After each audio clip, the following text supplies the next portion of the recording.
everybody, my name is Janae and I am the author of the book Finally. If you don't know what that is, I will explain more about that in the coming video clips. But basically it is a book that I wrote and I got a lot of support from people who have read it, and I just wanted to do this video answering your questions about the book and telling you a little bit of the interesting backstory. So yeah, let's get started. Anyway, I'm just going to tell you about the characters and the places and some of the events that happened in the book, and then I'll continue on with more of the backstory. Characters, yes, some of the characters are indeed based off of real people. Jamie Hughes and her entire family, Edward Smith, and Hazel and Timothy Black are indeed real people. Their names aren't that, obviously. None of the other characters are real. Mark Griffin's family was based off of real people at one point, but then I decided to change that, so they're just a family. Sorry. So I'm just going to start with telling you who the people are. Jamie Hughes' family, Edward Smith, and Hazel and Timothy Black. Jamie Hughes is me. My name is Jamie Hughes. Not really, my name's Janae, but I am the character of Jamie. Some of the things, someone actually picked up on this and they messaged me, and I thought it was really funny that they caught on to it. As you can see in real life, I do have blonde hair. I think in the book, I think I have blue eyes in the book. I don't know, I changed some of my physical attributes, but I am aspiring to be a nurse, which is why there's a whole entire chapter on going to the nurse class thing, nurse school? I don't know what it's called. And I've always dreamed of going to Africa to help with Operation Smile with the kids who were born with cleft palates in their lips. So that was kind of cool for me to write about, like imagining what it would be like to go and help in Africa. My two parents, their names begin with an S and a C, so in the book they are Sam and Carrie Hughes. Oh, sorry, I'm like, I have a younger brother whose name begins with an S, so he is Simon in the book, and I also have a younger sister whose name begins with an E, so she is Erin. Ellie is not a real person because my brother is like 11, so that'd be kind of weird. Edward Smith is a friend of mine. Well, now he's a friend of mine, but he is a real person. And Hazel and Timothy Black. Hazel is actually based off of my best friend in real life. Her name is Hannah, and she actually helped me a lot in the writing of this book, and I'll acknowledge some of that later. And then Timothy Black is based off of her boyfriend, whose name begins with a T. I don't need to say it, it doesn't matter. So those characters are based off of real people. None of the other ones are. They're just in there because they needed to be there. I think that's it. If you have any questions, like specific questions on is this character real or is this character real, I may not have addressed them, and if I did that, I apologize. Just ask down below and I will answer as soon as I can. On to the places. Smithsville, South Carolina. I'm pretty sure that's not a real place. I just made that up. And the Southside Alliance. I don't know if that's a real church or not. I made it up. In Jacksonville, however, where Jamie Hughes' parents live, the Dreamette ice cream shop stand thing, that is actually a real place. Little Talbot Island, where Mark asks Jamie to court him, is a real place. And also Holiday Hill Baptist Church, where Jamie Hughes' parents attend, is a real church. And I don't actually live in Jacksonville, so that's not from me. But when I was writing this book and I first mentioned that Jamie Hughes' parents lived in Jacksonville, someone who was reading it that actually lives in Jacksonville messaged me and said, hey, I live in Jacksonville. If you need help with any places or anything, let me know and I'll be glad to help. So I asked her for a few things. So all of those places, I want to give a little shout out to Amber. Thank you so much. Her Instagram is dancing_with-God. I will leave that down in the description box below, and if you guys are interested, if any of you guys are interested. Other than that, Ethiopia, Africa is a real place. It's a real country. I wasn't gonna make that up. I think that's all the places. There wasn't really a whole lot of places. I didn't address any of the tribes in Ethiopia just because I didn't know exactly how to go about looking all these up, and I don't know, I was just kind of lazy. And then also I didn't mention the names of any of the airports.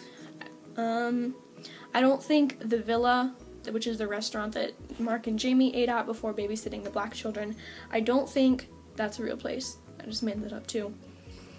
So that's all with the places. Oh, it's thundering outside. So that if you hear any noise, that's what that is. And now on to the events. Most of the events in this book are not true. I mean, it's a fictional book. Based on the real characters, Jamie and Edward, some of the interactions that they had are true.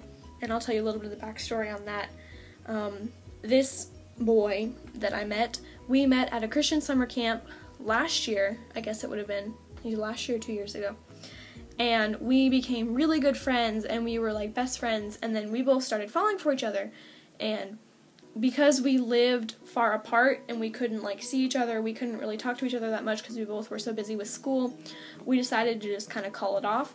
So it wasn't like a big major like dump kind of thing. And originally I didn't plan on incorporating that event into the book, but in long story short, you will, if you've read the book, you'll recall that it mentions that Jamie and Edward met at this Christian summer camp. I think that's the only event that's true, them meeting at the camp and like talking on the dock at night. No, I did not kiss him in the rain, and no, he did not propose to me or take me to the movies or anything. So that's all false. I think that sums up most of the events that are true. The thunder. But then I will say, some of you were asking if any of the other events are true. And from the time when Jamie and Edward split and the time when Mark and Caitlin split, from Mark and Jamie, which I think that's chapter 12? Chapter 13. From chapter 13 on to the end, this is going to sound really creepy, it's basically like me writing my own love story in a sense. Now it's raining, so sorry if you can't hear me, I'll try to talk loud, it's raining outside. But I've always wanted to court someone and then to get married, so this is kind of me dreaming about how it would go. And like I said earlier, I've always wanted to go to Africa, and so this is like me writing about what I want to happen in my future. Whether or not it will happen is not in my hands, but that sounds like really creepy. Like in my head it's really sweet, but like probably to you guys you're like, what's wrong with her, she's writing a story about her future, what?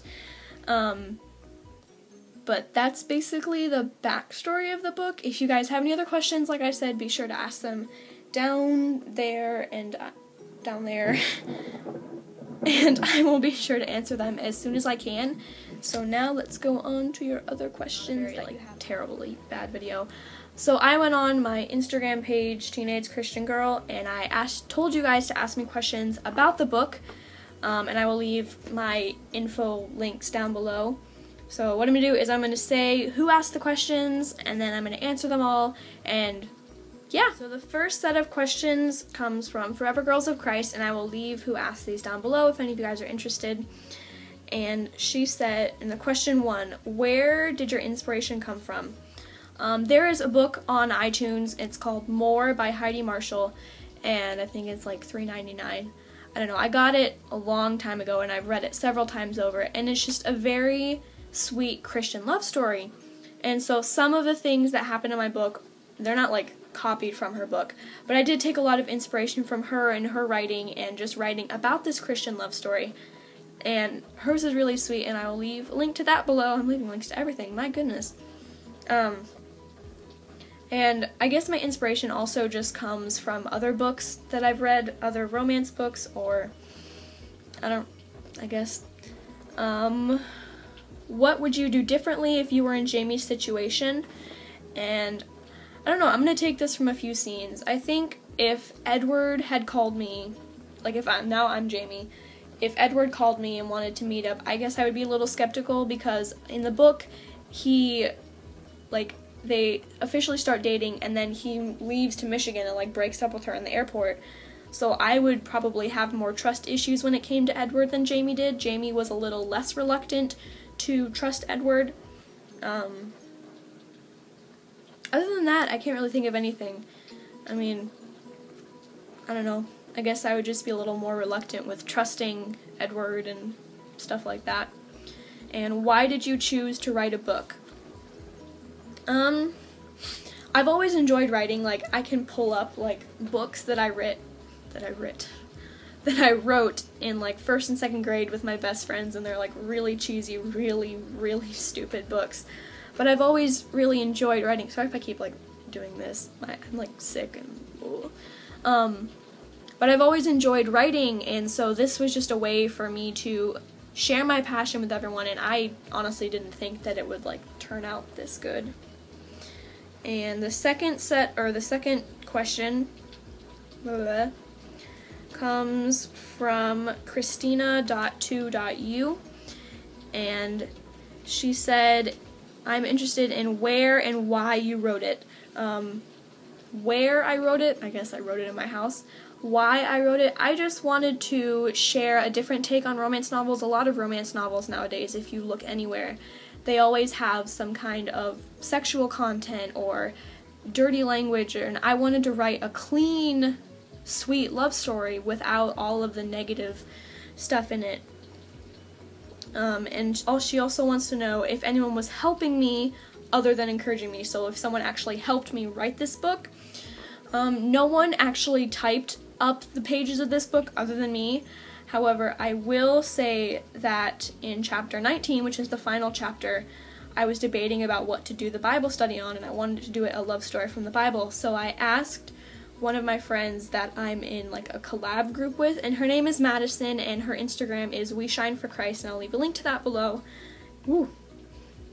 And she sent me this list of different love stories from the Bible, and so she helped me in that sense. And then also my friend Hannah, my best friend Hannah that I mentioned earlier, she also encouraged me with some of the earlier chapters when I didn't know what to do, like if this should happen or if this should happen. She helped me in that way. No one else actually wrote the book besides me, but they did help in that way. And then the final question, I guess this is the final question. I don't know. Holly Ann _XO78 wants to know, will there be a sequel? I am pleased to announce. Okay. I am pleased to announce that yes, there will be a sequel. I don't know when I will release it. I already have part of the first chapter written, because when I got bored writing finally and I was out of ideas, I would start to write the second book. I haven't published any of it yet, so don't go looking for it. It's going to be called Fully, and I'll give you more information on that when the time comes. And I'm also thinking about maybe a third book. I don't know. And then a final question that I got DM'd to me, it's a weird word, is, will this book be published? And I had looked, when I had first started this book, people suggested that I published it, or maybe try to find a way to. And I looked up different ways to publish it, whether in an actual book or in an ebook form, and I did a lot of research, and I found that there is a way that I can publish this book on iBooks for free for me and free for you guys to download it. So my project for this summer is to hopefully get finally typed up in iBook, put it on iBooks. I don't know. I will give you guys more information on that. Maybe I can do a separate video about that if you guys are interested on how I went through that process, or how I will go through that process. But there is a chance for publication, so other than reading it on Wattpad, you can read it in another place. So keep posted. Yeah, so that was the final video. Once again, if you have any questions about anything in the book, be sure to ask it down below, or you can message me on Instagram, or I don't know, you can message me on Kik. I will leave my Kik messaging thing down below if you're interested. Sorry that this was really long and I just wasted like 20 minutes of your day, but I hope you enjoyed it nonetheless.